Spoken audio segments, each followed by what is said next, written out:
the book of Revelations, chapter 14, verses 6 and 7. Then I saw an angel flying directly overhead with an eternal gospel to proclaim to those who dwell on earth, to every nation and tribe and language and people. And he said with a loud voice, "Fear God and give him glory, because the hour of his judgment has come, and worship him who made heaven and earth, the sea and the springs of water." This is the word of the Lord.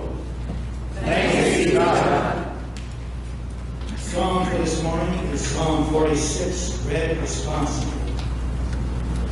God is our refuge and strength, a very present help in trouble. Therefore we will not fear, though the earth is afraid, though the mountains be moved into the heart of the sea. Though its waters roar and foam, though the mountains tremble at its swelling. There is a river whose streams lap like the sea of God, the holy habitation of the Most High. God is in the midst of her. She shall not be moved. God will help her when morning dawns. The nations rage, the kingdoms totter. He utters his voice, the earth melts. The Lord of hosts is with us. The God of Jacob is our fortress. Come, behold the works of the Lord, how he has brought desolations on the earth. He makes wars cease to the ends of the earth. He breaks the bow and shatters the spear. He burns the chariots with fire. Be still and know that I am God. I will be exalted among the nations. I will be exalted in the earth. The Lord of hosts is with us. The God of Jacob is our refuge. Glory be to the Father, and to the Son, and to the Holy Spirit, as it was in the beginning, is now, and ever shall be, world without end. Amen. The second reading, as recorded in the book of Romans, the 3rd chapter, verses 19 through 28. Now we know that whatever the law says, it speaks to those who are under the law, so that every mouth may be stopped, and the whole world may be held accountable to God. For by works of the law, no human being will be justified in his sight, since through the law comes the knowledge of sin. But now righteousness of God has been manifested apart from the law, although the law and the prophets bear witness to it.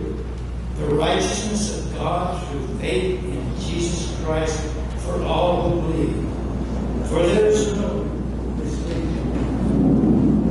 for all have sinned and fall short of the glory of God, and are justified by his grace as a gift, through the redemption that is in Christ Jesus, whom God put forward as a propitiation by his blood, to be received by faith. This was to show God's righteousness, because in his divine forbearance he had passed over former sins.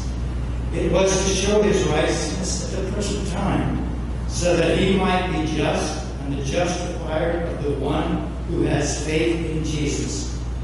Then what becomes of our boasting? Is it excluded? By what kind of law? By the law of works? No, but by the law of faith. For we hold that one is justified by faith, apart from works of the law. This is the word of the Lord. Thanks be to God.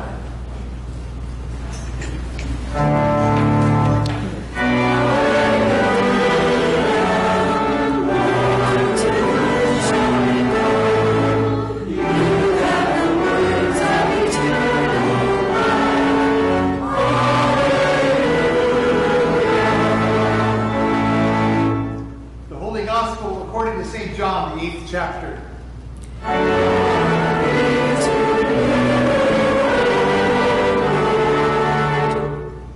So Jesus said to the Jews who had believed in him, "If you abide in my word, you are truly my disciples, and you will know the truth, and the truth will set you free." And they answered him, "We are offspring of Abraham, and have never been enslaved to anyone. How is it that you say you will become free?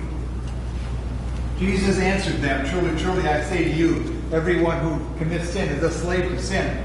The slave does not remain in the house forever. The Son remains forever. So if the Son sets you free, you will be free indeed. This is the gospel of the Lord.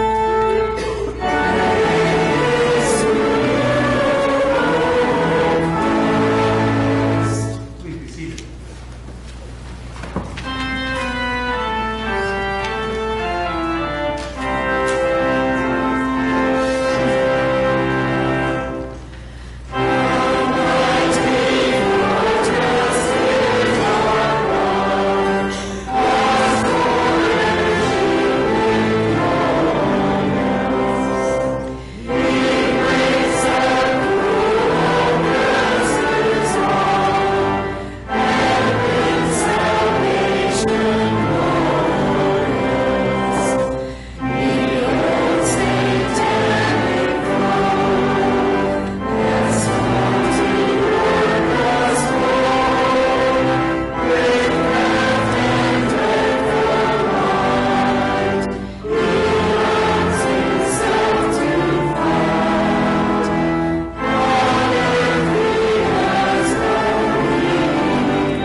Good.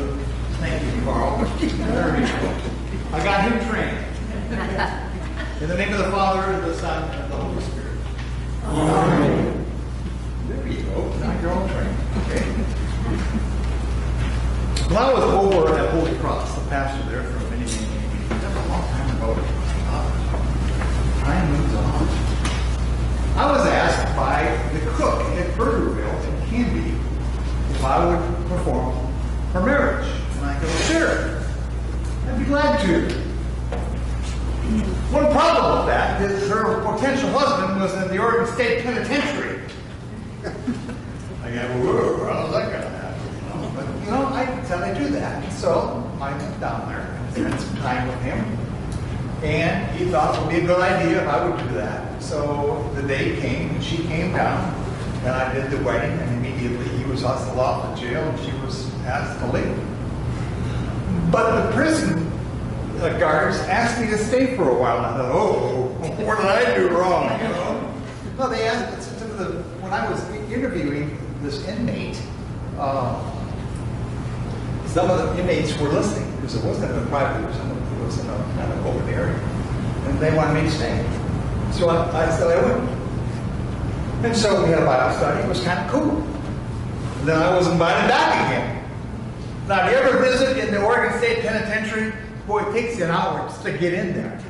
You know, and they got to make sure you're okay, you don't have any knives and this. But I did that for quite some time. And I'll be honest, truthfully, I miss it. But I remember one time, I got a call the night before, would you be willing to come down to the penitentiary and pick up a guy who's being released? I said, sure, I'd be glad to do that. You got to be here at 6:30. Because if you're not, then he'll have to go back in and wait again the next day. So I got up early, candy at the time, drove all the way down to Salem, and I was waiting for the guy when he came off, and he was dressed in, you know, slacks and a shirt, and it was cold out. I mean, it was cold. Tim was out. Well, that's the name I'm going to give him. I won't give his real name, but he's doing quite well, by the way, so you might want to know that. But anyway, he piled into the car, and I said, have you eaten breakfast? He goes, no, so it's down at Mickey D's. Of course, I got a cup of coffee and a sausage muffin with egg and French fries or, you know, hash browns, and off we went. He had to go to Wilsonville to a halfway house. So he was eating, and so was I, driving up I-5, and he got to talking, and he said, blah, blah, blah, blah, blah, blah. You know, he'd been in jail for years. I did not ask him. That's one thing I never asked, by the way. What are you in here for? You know, I only ask Lutherans that. What are you in here for? And so anyway, he was telling me, he didn't tell me what he was in there for, but obviously he had been in there for about 8 years. And so now he's going to the halfway house. And so and finally he rolled the window down. You know, it's 30 degrees out there. You know, Lord have mercy. Give me a break. But he says, I'm free, I'm free, I'm free. He kept telling me all the time that he's finally free. And finally I said, no, you're not. You're not free. Because when you get there, you got an ankle bracelet to wear. You got to go to a halfway house. You can't go roaming around. You've got I'm trying to think of the name. You got to follow up with a guy. Thank you for a parole officer. I'm not into them. I don't look around those terms much, you know. You got to do a parole officer. You know, you got to stay there. And your family. You have 2 children in Tiger. You know, and you can only visit them with the parole officer. You know, and you're shouting that you're free? Are you kidding me? And you got the point. You're not really free at all. You're just free of the jail. But now, it's a step in the right direction. And sometimes we're like that, aren't we? You bet we are. In our gospel today, the one I read to you, a short gospel, by the way, Jesus is speaking to a band of people that are around him. A lot of Jews were hanging around him. And they were inspired by his teaching. They were mesmerized by who he was. He had a personality that attracted people from all over. But now the words of Jesus made him a little bit testy. Let me share these once again. So Jesus said to the Jews, if you abide in my word, you are truly my disciples, and you will know the truth, and the truth will set you free. And they answered him, we are offspring of Abraham and have never been enslaved to anyone. How is that? You say, you will become free. Really? Really? We talked about this in our Bible study class. And by the way, here's another little commercial for you who didn't show up because it was too early in the morning, but 9:30 next week. Love to have you. Love to have you. We talked about that. You know? They had forgotten that they had been enslaved by the Egyptians for 210 years. They were wrapped up tighter than a drum in the Babylonian captivity. Or they took Moses' 10 Commandments and added 603 to them. 613 laws and regulations that they had to live under. Free? Are you kidding me? But look at this very carefully. This is our gospel for today. Jesus very, very professionally and with like the genuineness and the accuracy of surgeon corrects them in verse 34. Truly, truly, I say to you, everyone who commits sin is a slave to sin. Wow. I love that. That's amazing. 500 years ago. Today, as you well know, you can tell by the music and the color red. You know, we're celebrating the festival of the Reformation today because we will not come back during the week. We don't worship during the week. Lutherans are terrible at doing that. And so we're not going to do that. But we're celebrating today. Luther resurrected that argument with Jesus. He wasn't free. Oh my heavens. If you've ever taken the time to study Luther's life, you knew that he was struggling with the whole concept of freedom of faith. He was tormented by the chains of the church. He was tormented by his own guilt. I won't get into it, but you know, most of that came from his father. Just drove him up the wall. And one day, Luther had this incredible epiphany. Oh my gosh. An eye-opening moment. Did you ever have one of those in your life? You ever go, wow, like, where was I? Where have I been all these years? You know, sometimes we get so bogged down in our own life, we fail to look at just the little things in life. One of the things we need to realize is that whether it's a message or whether it's a Bible study or whatever you're doing, you know, this is not, when you go shopping, let me back off a minute, when you go shopping to Safeway or Thriftway or Freddy's or someplace, do you buy the whole store? You walk in there and say, put it all in the cart and load it up in my semi-truck. You don't do that, do you? You shop for little things. You shop for the things that you need in your own life. And the same thing here. So my question for you today, my first question is, what are you going to take out today? What are you going to take home with you? I hope it's one word and one phrase. Or, gee, that idiot pastor roaming around the alley, man, you know, he should be up in the pulpit. Guaranteed, you'll never find me up there. Unless my legs are chopped off and I got to hold on someplace. You know, no way. But see, that's what you got to look for. Look for it. And so, in studying the book of Romans, when we just read that today, Carl did up there, he read that righteousness isn't something we earn by following the rules. Oh my gosh. I should have been something other than a Missouri Synod pastor because I don't like following their rules. And we have lots, don't we? Say yes. Yes. Some of you didn't say anything. I was watching.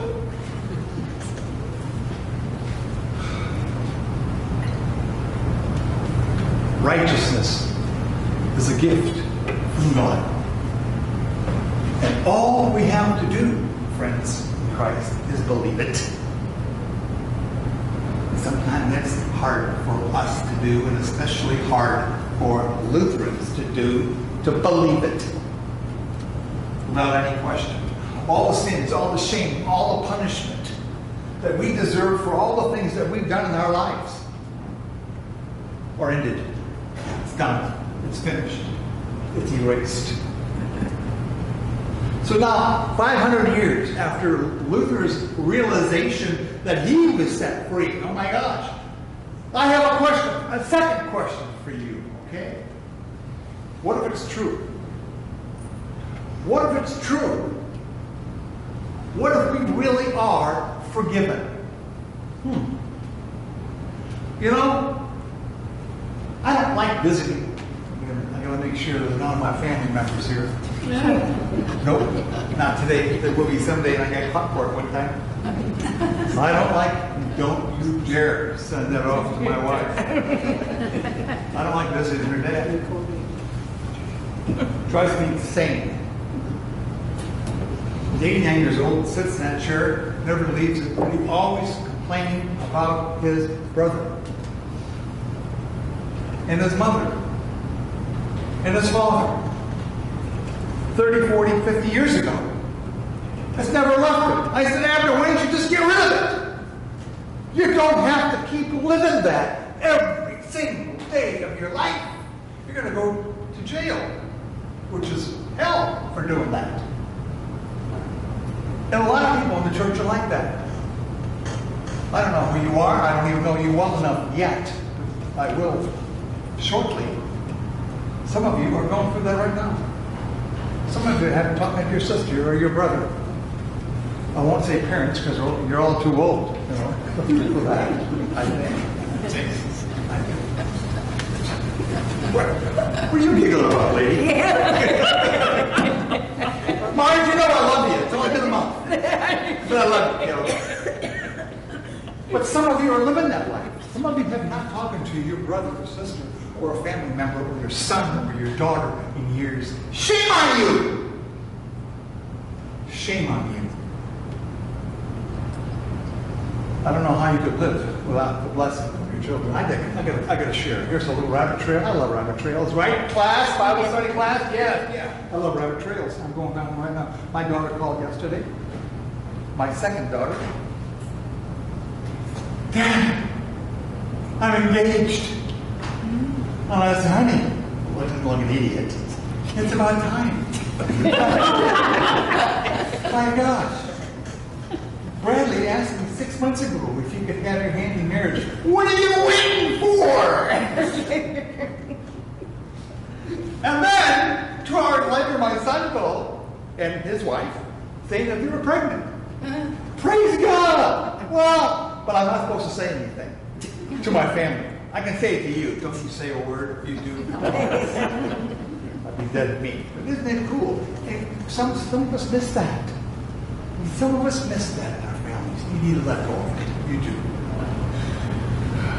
I think for Lutherans, some of us Lutherans believe that guys will get angry if you have a cold drink, or if you smoke too much, or if you get angry too often, or swear too frequently. I don't know about you, but I take 205 heading south, and you know, it's hard not to swear frequently. Some of the idiots on the freeway, my Lord, how about, come on. Some of you are agreeing. That's okay. You're special dispensation here. Wow. You cheat, you steal, you hoard, you're selfish, or unkind. That's us. And if that ain't you, you're in the wrong place. You can go out, don't let the door hit you on the way out as you go out the door. Because I think we all fit in that category. And sometimes people that live around us are a little comfort to us. People outside the church call us hypocrites. My gosh, they point to our flaws with a flare. And we do get beat up over time. The church does, especially nowadays. And some of us come to believe that we don't think we're forgiven by Jesus Christ. That we're really not free. If you think that, you're dead wrong. I like the story. I love dogs. Oh my gosh, I got 3 of them. Dogs are holy. I'd rather have 100 dogs in here. Oh, never mind. It'd get past after a while. But I love dogs. I love dogs because they're just happy and they're free and everything. I don't get me up on that. I love my babies. You know? So Mac was a good dog. But his master would come out, chain him up to the porch, and he had to chain, you know, and he'd only go so far. And so there's a little half moon in front of the porch all day long. He'd chase the mailman, he'd chase the kids on bikes, but could only go bam so far. Finally, one day, the owner forgot to clip to the clip. And he chased the kids, he chased the postman, he did all that stuff. But guess what? He never left that little ark in his backyard. Never left it. He was so conditioned by that chain, and we are like that as well. I'm not saying your dogs, don't get me wrong. I'm just saying that sometimes we live that way. We get so conditioned over our life conditions that we don't change. Some of us think that God's put a leash on us, and that's not true. You'd be dead wrong. So no, I have one more question for you this morning. What one thing would you do in this life if you knew you could not fail? Whoa. I spent an hour yesterday figuring that one out. What would I do? Wow. There's a lot of things we could do, isn't there? You need to write that down. Would you volunteer somewhere out of your comfort zone? You know what comfort zones, aren't you? You know what they are? Yeah, we live it. Boy, all of you got your own, by the way. And I see it now. I've been here a month. I've seen it. Comfort zone, you know. It's what you think you are right now, and you don't dare step out of that comfort zone. Oh, would you like to read the lessons on Sunday morning? Oh! It's like I asked you to be burned alive at the stake. Wow, we have a comfort zone. Yes, we do. Would you get out of that? Some of you are, maybe some of you are still working, I don't know. I'm in a different congregation. I have to ask that question once in a while. You know, would you say no? If someone was asked you to do something, would you have, you know, would you say no to something your family wants you to do in terms of change? Would you drive an inmate you've never known before to the halfway house at 6:30 in the morning? Would you do that? Yeah, sure. You bet you would. Could you? No, I'm not talking. If you're high school students, this would be tough. But I asked my daughter this, what would you do if you couldn't fail? I said, what if I took your cell phone away for 24 hours? Dad, you can't do that. You can't do that. Oh my gosh. I see people walking around town like this. I call them drones. They're drones, you know? And they trip over curbs. I saw a lady come out of Burgerville over in Tigard. She comes out with a bag of hamburgers in her hand, you know, and she's got her cell phone in front of her, and she trips over the curb and falls on her face. She doesn't drop the phone. She drops the burgers. I was hoping she was going to leave them so I could take them. She picks them up, shakes herself off, and then off she goes. And she clumps the side of the car. I felt like saying, woman, I was going to chase her with the car. She would never know I was going to run her over. Would you do that? Would you give up your electronics? That means your TV set. Huh.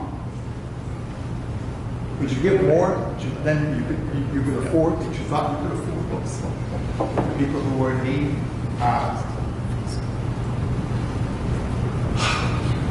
I think God wants us to feel free enough to take risks with our lives. Risks in our relationships and risks in our faith. Because you know something? What I've discovered in my long 74 years, by the way, that scares you. You know what?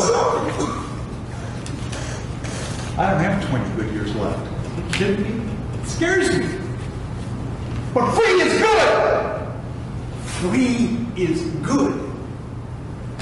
So why not try living like you're free, and loving like you're free, and serving like you're free, and giving like you're free, simply because God said it was okay.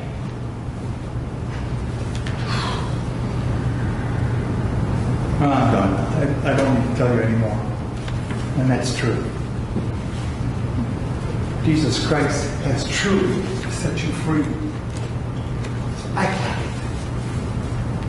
Now, if we had communion today, which we should have, by the way, it's our permission. Some of you walk up to communion like you've got a pin stuck in there, you know what? If you were coming to free and you knew you were truly free, you'd have the biggest smile on your face that the Lord has ever created. But most of you, when you come up, God has set you free. live it, and be it, and believe it. Amen. So may the peace of God, which passes all our understanding, keep your hearts and your minds in Christ Jesus our Lord. Amen. Amen. There we go. You're getting there. You're getting there. Give me another year. You'll be shocked. My fervent dream, and I love Bible church. My fervent dream in life is someday I would like to serve a Nazarene church. Forget the Lutheran churches. Forget that. Serve in the Nazarene church. Man, those people are freaking excited all the time. I want to learn how to do that. Like I don't already. Let's stand and confess our faith in the words of the Apostles' Creed.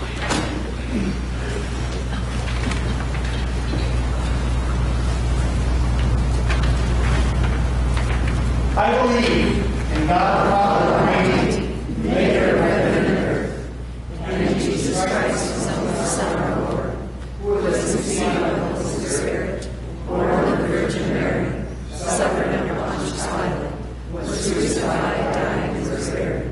He descended into hell. The third day He rose again from the dead.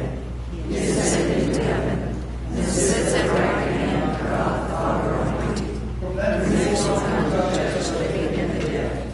I believe in the Holy Spirit, the Holy Christian Church, the communion of saints, the forgiveness of sins, the resurrection of the body, and the life everlasting. Amen.